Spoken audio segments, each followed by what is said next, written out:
If you're an artist and now you're stepping into 2026 thinking about all the things that you didn't get to finish in 2025, and you're just worried about what your career looks like, you're worried about projects that you didn't get to complete, all these kinds of things that people often face at the beginning of a new year, then this video is for you. Before I do that, I just want to share with you, my name is Joel Santana and this is Image Maker Society. This is the first video of 2026. I started this channel to share my experiences as an illustrator. I've been working for 2 decades now as a working illustrator for children's books. I've done mobile games, I've done art for advertising, commercials, all kinds of stuff. And I started this channel just to share my experiences with you in hopes that it'll help you navigate the creative journey ahead of you. So as I mentioned before, a lot of us are stepping into 2026 carrying all sorts of things from last year. It's like the clock strikes midnight and we imagine this kind of like magical clock that resets everything. And we think, okay, a lot of these things that I'm feeling discouraged about my art, maybe I'm not as far along as I wanted to be with my work. Maybe there was projects that I wanted to finish and I couldn't. But somehow when the clock strikes midnight, everything will just magically reset itself. And then I'll get to be able to kind of start new. And what happens is that the clock strikes midnight and then here we still are. And it doesn't feel different. It doesn't feel new. And that's because that change that you're expecting, it doesn't happen from the outside in. It happens from the inside out. How you decide to step into 2026 is going to determine how you finish 2026 and 2027. And I know that's thinking really far ahead, but again, having a strong, healthy mindset for your creativity, for your projects, is going to be it's going to play a huge role in how you finish this year. It's important to me. I know it's important to you. And I'm just hoping that some of the things I share in this video today will help you finish this year strong and I shouldn't say completely forget about, but not allow what last year looked like hinder you from the things that God has for you in 2026. So the first mistake that I want to talk about is I think we tend to reduce ourselves to the mistakes of our past. So we look at 2025 and we think, well, I did start that book and I never finished it, or the job that I wanted didn't quite pan out the way I was hoping for. And on that topic, I'll say that was something for me, and I just want to share a very vulnerable thing that I don't think I've shared at all. I don't think I shared it at all in 2025, but that was me. I had a job that was a very comfortable job, very well-paying job for me in 2025, and right at the beginning of last year, I lost my job, and I lost it to AI, of all things. So it was a job I had for several years, was doing well, and in that moment, I remember feeling excitement. This was at the very beginning of 2025, and I thought, okay, you know what? This is happening, but now I get to really do all of these projects, all of these things that I really wanted to do. Don't get me wrong, I loved the job that I had. It was doing game art for a mobile gaming studio. And it was really cool, and I worked with some of the most talented, incredibly talented people. So absolutely love it. And even fast forward to today, I just have to say nothing against that studio. They had to make a business decision, and it is what it is. AI is really impacting so many different industries, but nevertheless, it was a little bit of a bummer. But like I said, at the very beginning, I was like, there was all these business projects and ideas that I was just really excited about. And so I went ahead and I started working through some of these projects. I did some mentoring things. I did some courses that I put together, digital painting, drawing, and illustration courses. And they did okay, they did well, but they didn't quite hit the mark that I was expecting or hoping for. Fast forward all the way through 2025, I thank God that He really got us through that year. But I will say in complete transparency, 2025 was quite a challenge. A lot of things that didn't quite pan out the way that I hoped for. And I often tell younger students, I'm like, hey, something not going right, or you getting rejected, or something not working out the way you wanted to, that doesn't define you. And I found myself having to kind of give myself that same pep talk, because I was falling into that same trap. And that although now months into the year, I felt like I had been okay with it, I started to realize that, being let go from this gaming studio, it did have an impact on me. I did feel this sense of like rejection, this sense of like, man, this is tough. this is rough, you know? I had to remind myself, which is what I'm sharing with you today, is you're not defined by that. Many times, something like that, maybe not working out the way that you wanted, is what pushes you into something new. A lot of times what God is doing, he's trying to push you into a new direction, into something bigger. And the challenge with that is that in the beginning, those things are not going to be easy.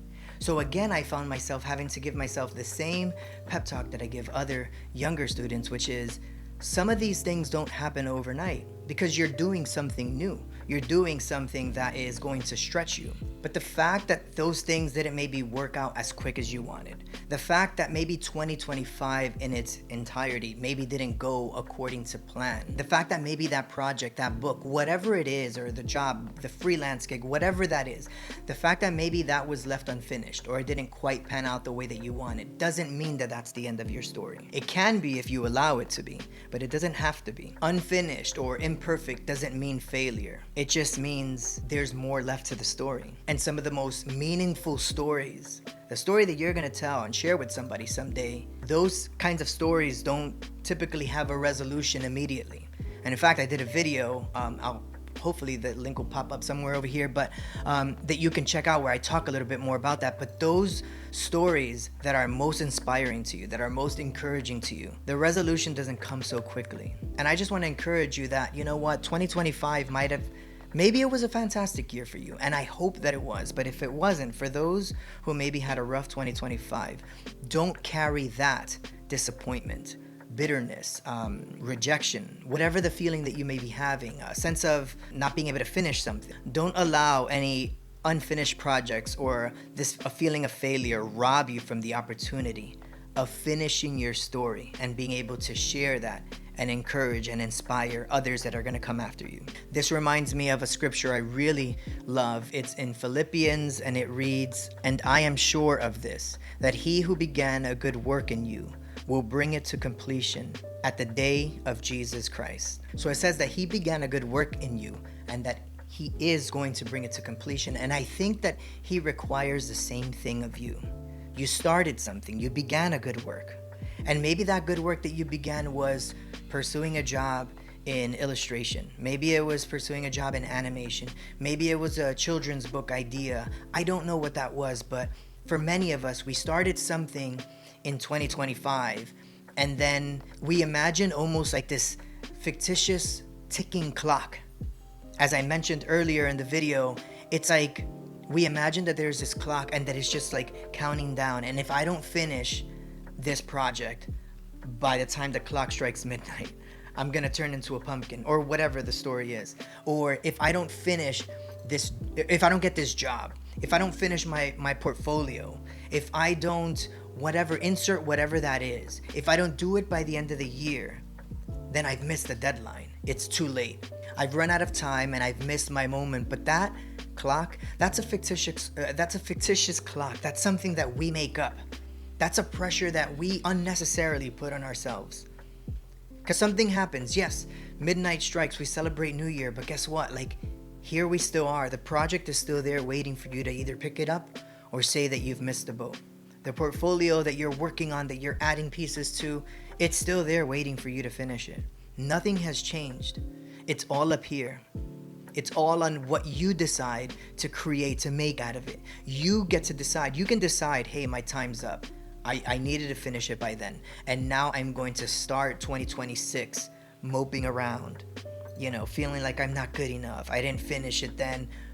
Who's to say I'm gonna finish it now? You can turn it around. You can tell a different kind of story. There is no magical deadline. I had a call with a really talented painter, and he was sharing just some tips with me, and he said, what you do in the valley shapes what your peak looks like. So what you're doing now at the beginning of 2026 will help determine and shape what your peak seasons will look like. So how you start 2026 will help determine what the end of 2026 will look like. And I know that looks like it's far in the future, like it's far out there. Like, man, we just started this year. We're already going to start talking about what the end of this year looks like. We overestimate what we can do in a day, and we underestimate what we can do in a year. But you have to start off with the right mindset. Stop replaying whatever 2025, whatever you did or didn't get to do in 2025. And instead ask yourself, how can I learn from that? How can I do things a little bit different? How can I be a little bit more focused? And just cancel out all the noise, all the stuff that's distracting me from what's really important. All the voices that are telling me I can't, all the voices that are telling me you waited too long, that that's too late. How do I tune out all of that noise and focus on the one voice that has already asked you to do something? Remember, the story isn't a failure. The story isn't over. I love this quote and I share it all the time, C.S. Lewis. You can't go back and change your past, but you can start today and change the ending. I just want you to remember this one thing. If God only worked with perfect people, there would literally be no stories to tell. He's not looking for perfection. He's just looking for you to be willing to do the work, willing to finish what you've started. I hope this video encouraged.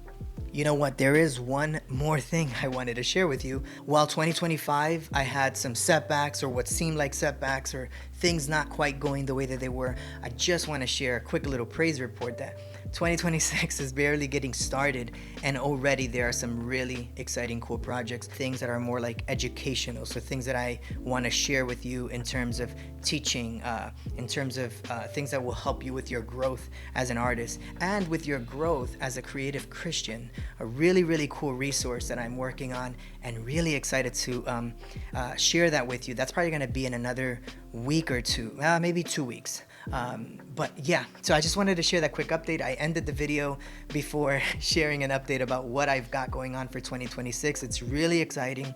I can't wait to share more. And this time, for real, I will see you on the next one. Keep the fire alive, my friends.